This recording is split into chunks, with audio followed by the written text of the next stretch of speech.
Alejandro se despertó con el sonido de la puerta principal cerrándose de golpe. Un estruendo que reverberó por toda la casa como un trueno en una noche de tormenta. Su corazón latió con fuerza mientras bajaba las escaleras, encontrando a sus padres en la sala de estar, con maletas en mano y expresiones de piedra. «Eres una vergüenza para esta familia», espetó su padre, sin mirarlo a los ojos, antes de marcharse para siempre, dejando a un adolescente de 18 años solo en el mundo, con el peso de su orientación sexual como único equipaje. Aquella noche, Alejandro no lloró. En cambio, llamó a su abuelo, Don Miguel, el único familiar que siempre lo había entendido sin palabras. Don Miguel llegó en menos de una hora, su viejo Mercedes rugiendo en la entrada de la casa en las afueras de Madrid.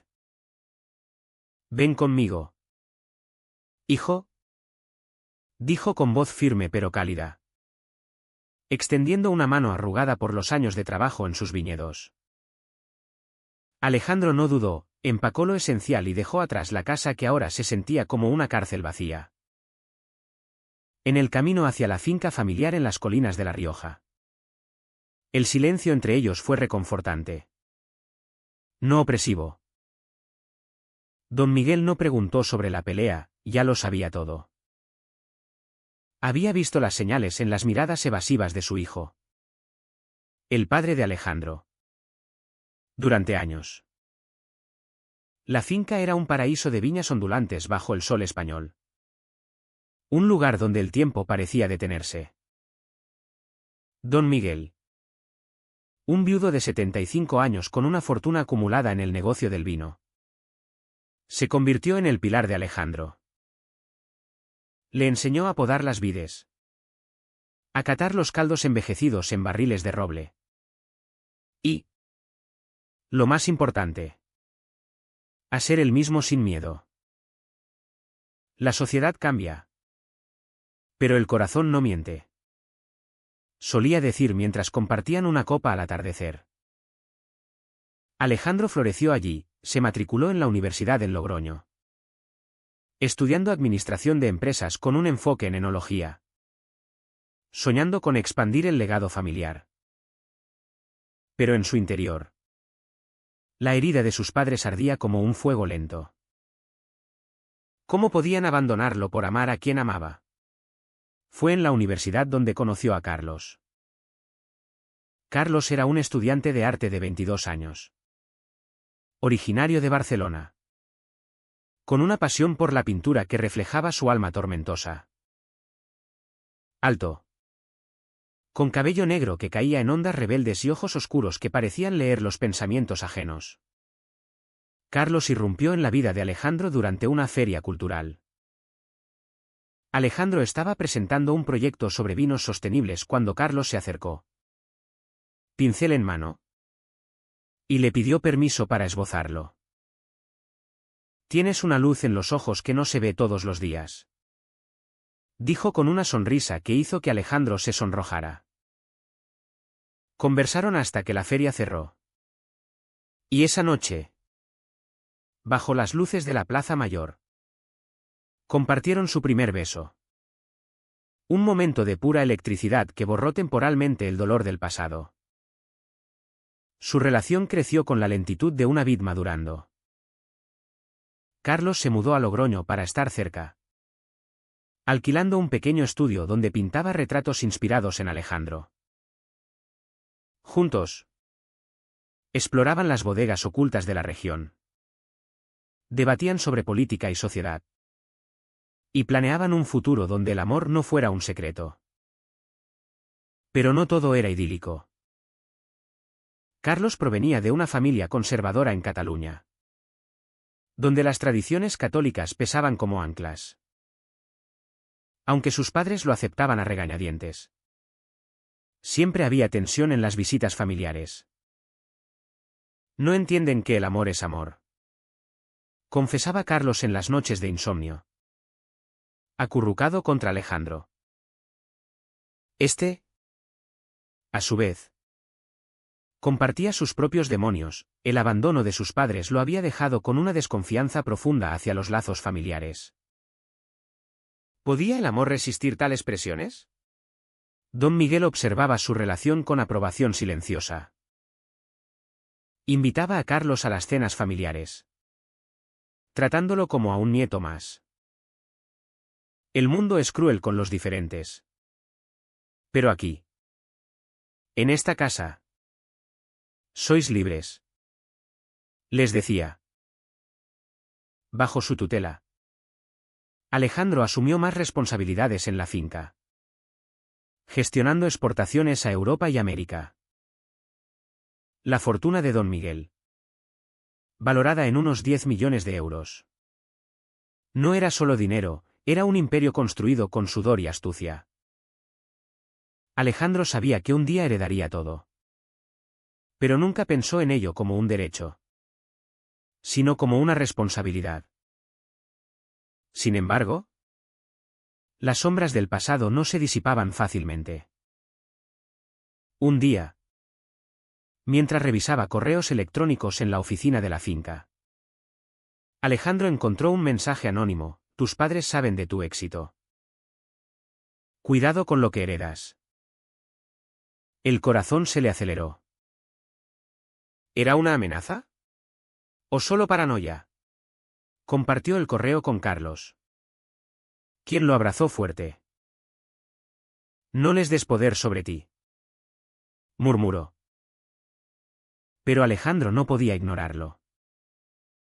Empezó a tener pesadillas donde sus padres regresaban. No para reconciliarse, sino para destruir lo que había construido. La tensión crecía. Y con ella, las primeras grietas en su relación con Carlos. Carlos quería confrontar el pasado. Quizás buscar a los padres de Alejandro para cerrar heridas. Pero él se negaba. No merecen mi tiempo, respondía con amargura. La vida en La Rioja seguía su curso. Pero el aire se cargaba de presagios. Don Miguel, notando la inquietud de su nieto, lo llevó a un lado una tarde. La familia no es solo sangre, Alejandro. Es elección. Esas palabras resonarían en su mente cuando, meses después, la tragedia golpeara. Don Miguel sufrió un infarto mientras inspeccionaba las vides. Alejandro lo encontró tendido en el suelo, el rostro pálido bajo el sol implacable. Llamó a emergencias. Pero era tarde. El hombre que lo había salvado moría en sus brazos. Susurrando: sé fuerte. Hijo, el mundo te necesita. El funeral se planeó para la semana siguiente en la iglesia del pueblo. Un evento que atraería a viejos amigos y socios comerciales. Alejandro, devastado, se apoyó en Carlos, quien organizó todo con una eficiencia bornada del amor. Pero en el fondo, Alejandro sentía que algo peor se avecinaba. Y tenía razón. El día del funeral amaneció gris, con nubes pesadas sobre las colinas de La Rioja. Como si el cielo llorara la pérdida de don Miguel. Alejandro, vestido de negro impecable, se paró frente al ataúd en la pequeña iglesia de piedra, rodeado de rostros familiares y extraños. Carlos estaba a su lado, su mano en la espalda como un ancla en la tormenta. Pero entonces, entre la multitud, vio a sus padres, su madre, con el cabello teñido y una expresión de falsa tristeza. Y su padre, más envejecido, con ojos calculadores que escaneaban la sala. No habían sido invitados. Pero allí estaban, fingiendo duelo por el hombre que habían ignorado durante años. Alejandro sintió un nudo en la garganta, el shock lo paralizó. ¿Qué hacían allí? Después de la ceremonia. En el cementerio. Se acercaron. Hijo. Lo sentimos mucho. Dijo su madre con voz temblorosa, extendiendo los brazos para un abrazo que Alejandro rechazó con un paso atrás. Su padre intervino: hemos venido a apoyarte en este momento difícil. Pero sus ojos delataban otra intención. Carlos, percibiendo la tensión, se interpuso sutilmente. Alejandro necesita espacio, dijo con firmeza. La familia se dispersó. Pero esa noche, en la finca, los padres aparecieron de nuevo, invitados por un viejo abogado de don Miguel que no sabía la historia completa. Tenemos que hablar del testamento, anunciaron sin preámbulos. El testamento se leyó en la sala principal, con velas parpadeando en la penumbra. Don Miguel había dejado todo a Alejandro: la finca, las bodegas, las inversiones. Un total de 10 millones de euros. Pero sus padres, al oírlo, palidecieron y luego enrojecieron de ira. Esto no es justo, espetó el padre. Somos su familia de sangre. Merecemos una parte. Alejandro, atónito, replicó: me abandonasteis cuando más os necesitaba. Ahora queréis mi herencia. La discusión escaló rápidamente. Su madre lloró lágrimas de cocodrilo, alegando que habían cambiado, que el tiempo los había hecho reflexionar sobre sus errores. Pero Alejandro vio la verdad en sus ojos: codicia pura. Carlos, testigo de todo, sintió una rabia creciente. Salid de aquí, ordenó. Pero ellos se negaron, amenazando con impugnar el testamento en los tribunales. Los días siguientes fueron un torbellino de abogados y documentos. Alejandro descubrió que sus padres habían estado en contacto con don Miguel en secreto durante años, enviándole cartas pidiendo dinero que el abuelo siempre rechazó. Querían usarlo como cajero automático, le explicó el abogado familiar. La revelación fue un puñetazo en el estómago. ¿Cómo podía su propia sangre ser tan traicionera? Carlos lo apoyaba incondicionalmente, pasando noches enteras revisando papeles legales a su lado. Pero la presión empezó a cobrar peaje. Alejandro se volvió distante, obsesionado con proteger el legado de su abuelo. No dejaré que lo destruyan, juraba. Carlos, entendiendo su dolor, intentaba razonar: no luchas solo contra ellos, sino contra tu pasado. ¿Vale la pena el costo? Mientras tanto, la sociedad empezaba a meterse. En el pueblo, los rumores corrían como el vino en una fiesta: el nieto gay hereda todo. Y los padres reclaman. Algunos vecinos, conservadores arraigados en tradiciones católicas, Saidid con los padres, murmurando sobre valores familiares.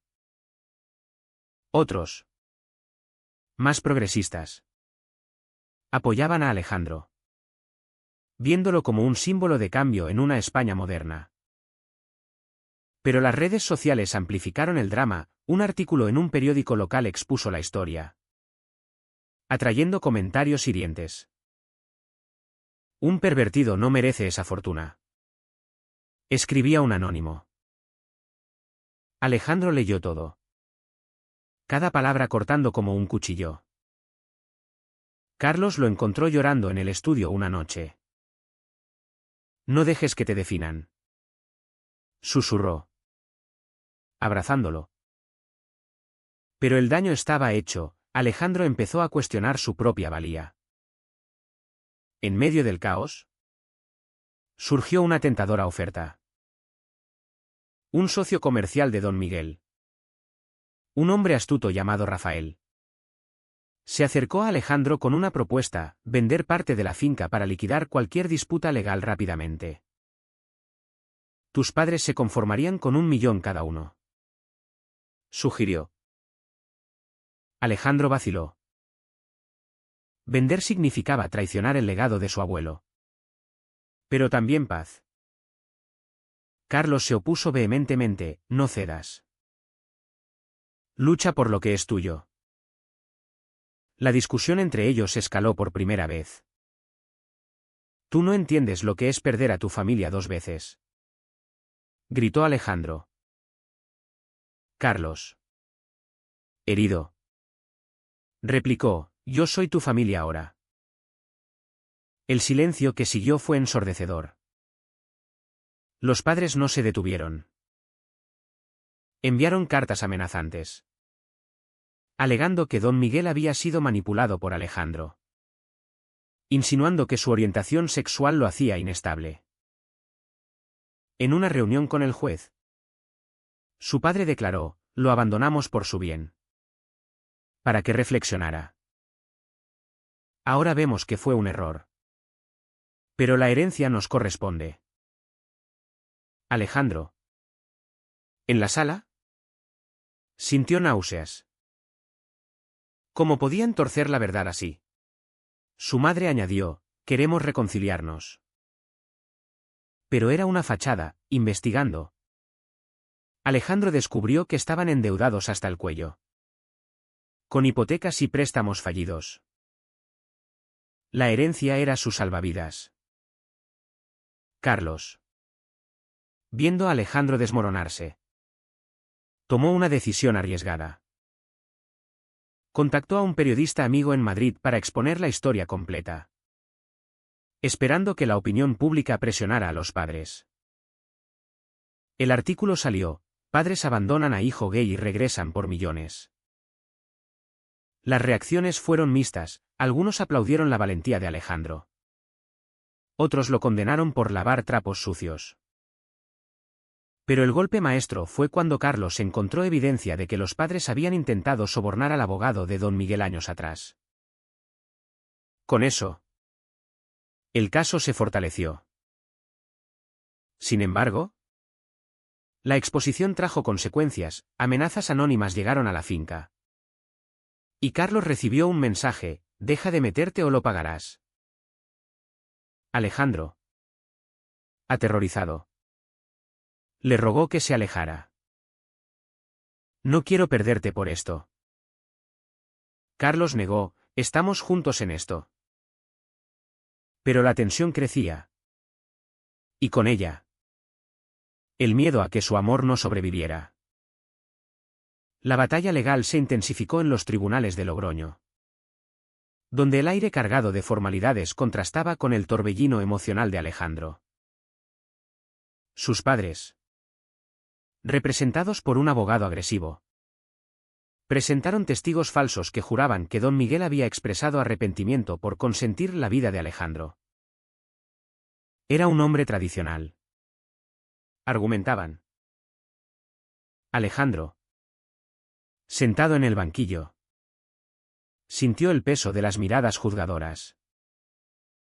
Carlos, en la galería, le enviaba miradas de apoyo. Pero incluso él empezaba a mostrar signos de agotamiento, ojeras profundas y una paciencia que se agotaba. Esto nos está destruyendo, confesó una noche, mientras Alejandro revisaba documentos hasta el amanecer. Una revelación explosiva surgió durante el juicio. El abogado de los padres presentó una carta supuestamente escrita por don Miguel, donde desheredaba a Alejandro por su estilo de vida inmoral. Alejandro la reconoció como falsa inmediatamente. La caligrafía no coincidía. Es una forgery, gritó su abogado.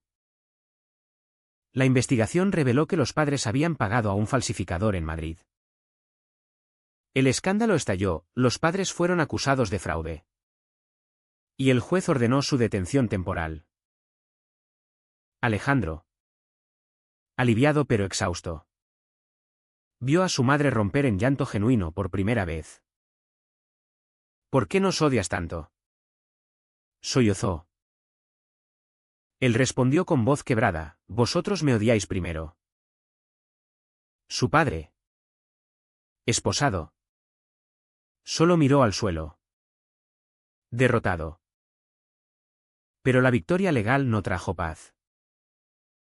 La sociedad española, dividida entre progresismo y conservadurismo, usó el caso como campo de batalla. En foros en línea, debates ardían: ¿deben los padres conservadores tener derechos sobre herencias si abandonan a hijos LGBT? Alejandro recibió cartas de apoyo de activistas en Barcelona y Sevilla, pero también amenazas de grupos ultraconservadores.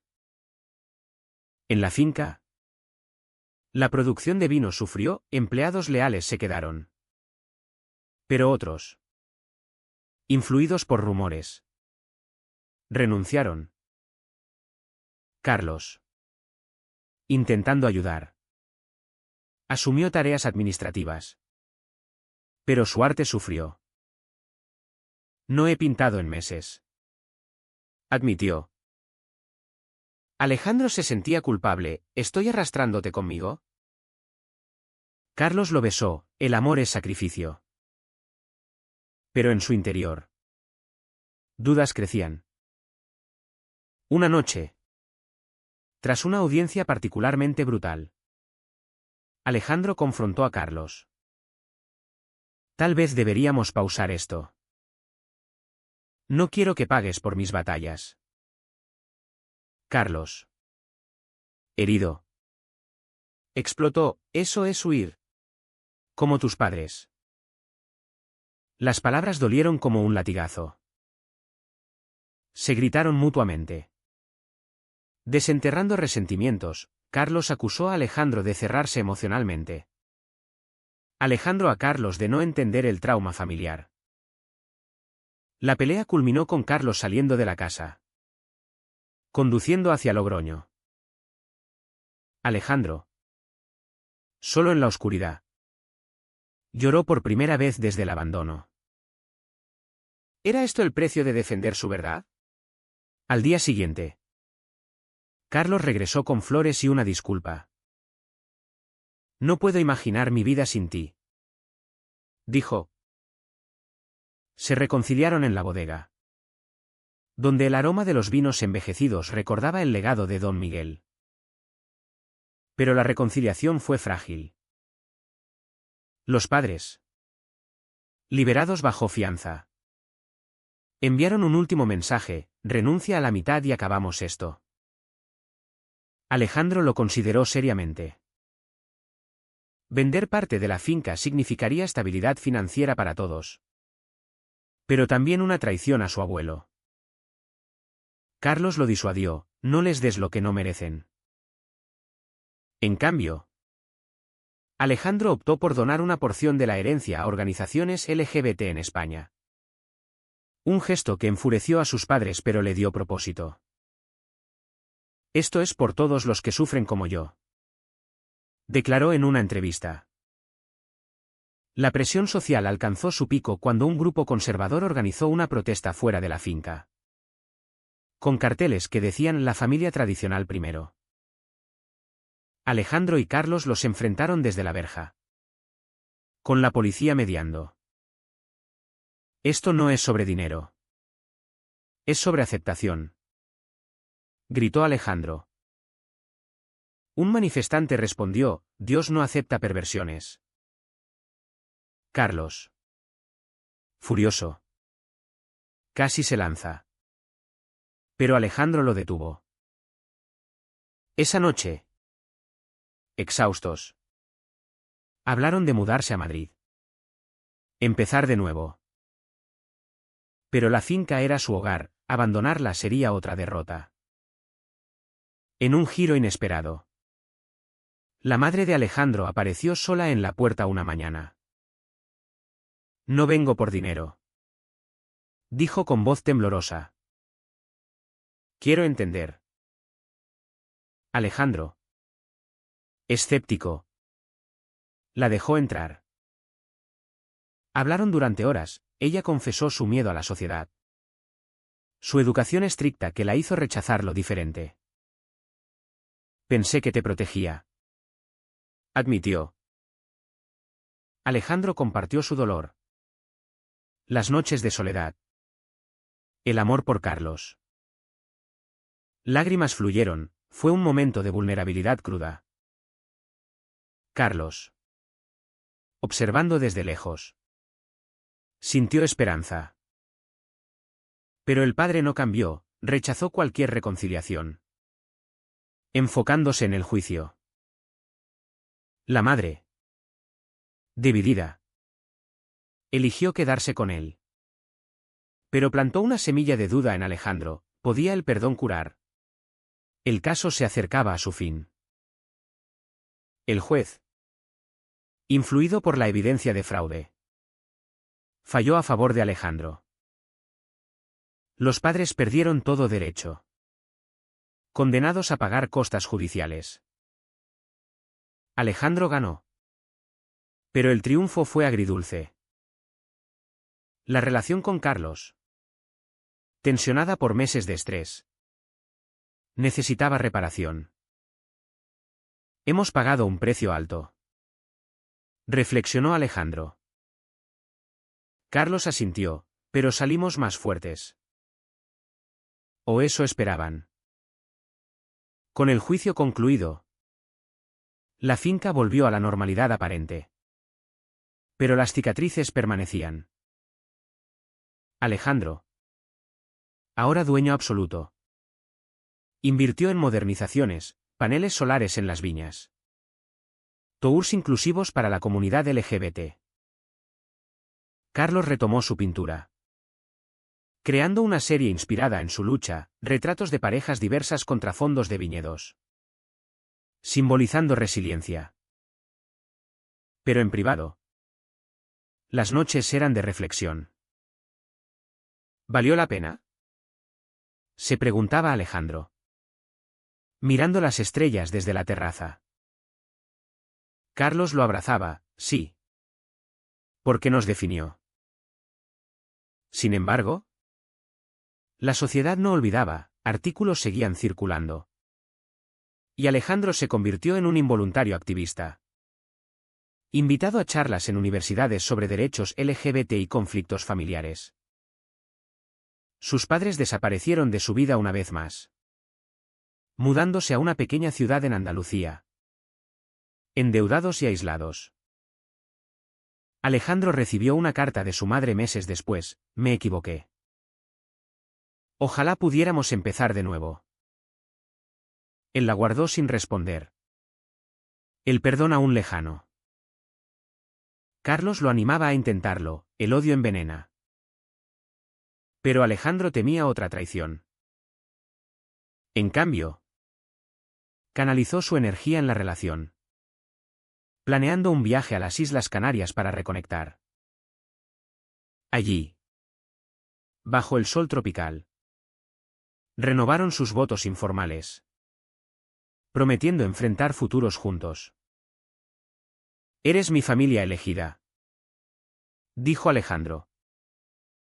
Carlos sonrió, y tú la mía. Pero no todo era resolución. La exposición pública trajo aliados y enemigos. Un viejo amigo de don Miguel reveló que el abuelo había sabido de los intentos de los padres por años, protegiendo a Alejandro en silencio. Esta verdad profundizó su gratitud. Pero también su ira. ¿Por qué no me dijo? Se lamentaba. Carlos razonaba, te quería ahorrar dolor. La dinámica social en España evolucionaba, leyes progresistas apoyaban matrimonios igualitarios. Pero en regiones rurales, prejuicios persistían. Alejandro organizó eventos en la finca para fomentar diálogo, invitando a conservadores y progresistas. Uno terminó en debate acalorado. Pero plantó semillas de cambio.